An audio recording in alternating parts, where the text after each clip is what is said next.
아프도록 수고한 당신에게 건강 지속력. 조셉 킴.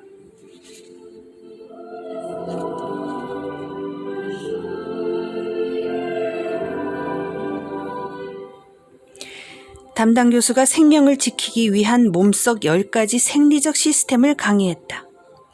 생리학 분야 권위자로 이름난 이였다. 그는 마치 자기가 설계한 것처럼 몸속 시스템의 정교함을 설명해 나갔다. 피 한 방울 속에 약 500만 개의 적혈과 그 안에 5천조 개의 산소를 예를 들며 몸의 웅장함을 찬양했다. 출산을 예로 들며 건강한 산모가 출산 중에 잠이 들어도 아기는 태어날 수 있을 정도로 몸의 시스템은 정교하다고 확신했다. 그 말을 듣는 순간 내 손이 나도 모르게 올라가고 있었다.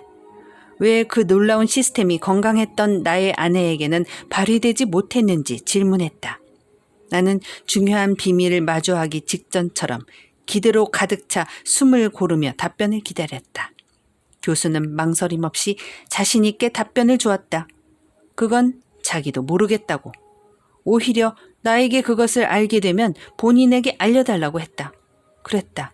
아직 의학과 과학에는 모르는 것이 많았다. 그래서 답을 발견해 나갈 새로운 길들을 개척해내야 하는 것이다. 우리 몸에는 스스로 생명을 지켜내는 자기 돌봄 시스템이 있다. 그런데 왜 이 몸속 시스템이 발휘되지 못하는 일이 생길까? 이 질문의 답을 구할 때까지 나의 건강 비밀 찾기 여정은 끝낼 수 없다.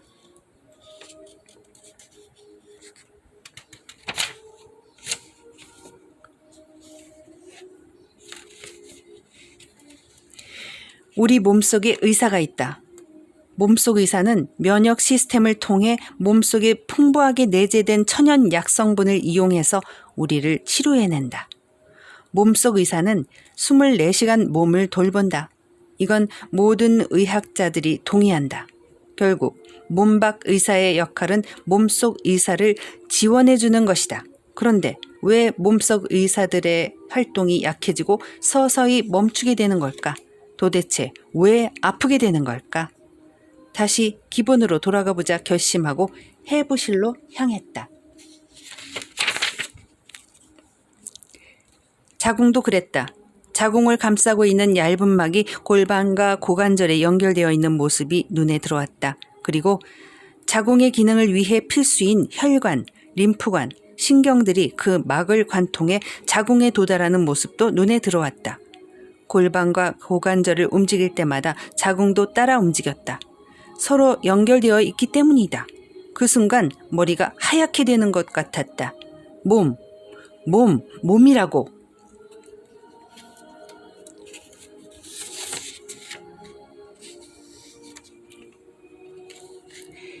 태아가 골반 입구를 진입하는 과정에서부터 문제가 시작되었을 것이다. 어렵게 진입했지만 하강하는 단계에서 흐트러진 골반을 만나 자연스럽게 다음 단계로 이어가지 못했을 것이다. 오랜 출산 지연은 태아의 산소 포화도를 급격히 낮추고 응급 제왕절개로 갈 수밖에 없게 했을 것이었다. 유산의 이유도 이해되었다.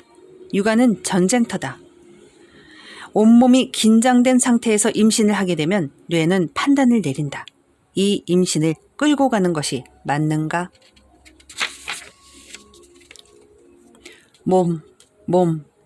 몸은 그저 몸뚱아리가 아니라 고귀하고 소중함 그 자체인 것이다. 몸과 마음을 돌볼 때 그것이 암세포를 죽이는 NK 면역세포의 활동을 깨운다는 것을 임상 연구로도 직접 확인했다. 이는 그 어떤 약도 아직 해내지 못하고 있는 일이었다. 연구할수록 더 분명해졌다. 몸을 돌보고 마음을 가꿀 때 모든 것이 제자리로 돌아온다는 것을.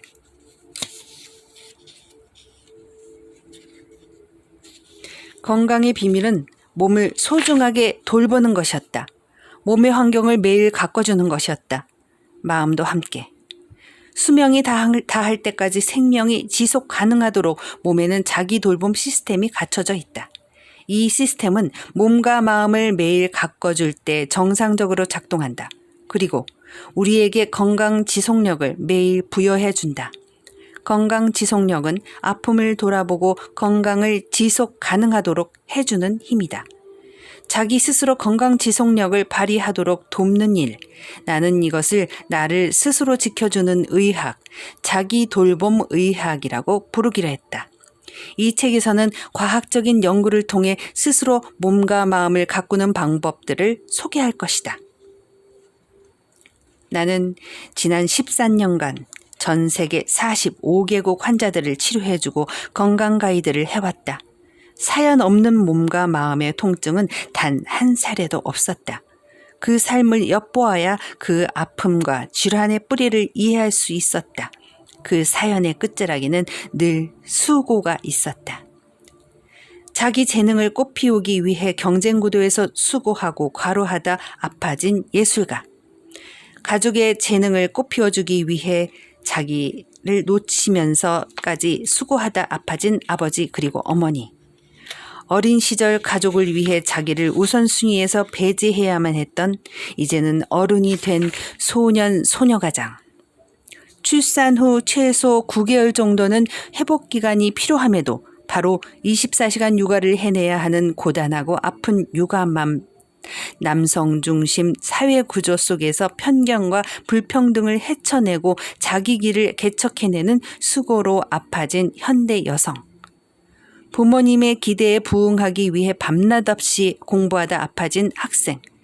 사회 정의를 실현하고자 용기를 내고 그 대가로 공격과 비난을 감수하다 아파지고 잊혀져가는 정치인.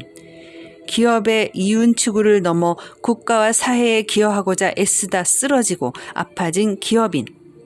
방과 후 엄마를 기다리는 어린아이를 먹여 살리기 위해 거친 세상에서 일하다 아파진 싱글맘. 화려해 보이지만 해외로 거처를 자주 옮기며 변화를 적응해내야 하는 불안정과 남모를 외로움으로 아파진 외교관과 그 가족들. 모든 아픔에는 사연이 있었다. 그래서 그들에게 생긴 몸의 통증과 마음의 불안과 우울은 잘못이 아니었다. 문제도 아니었다.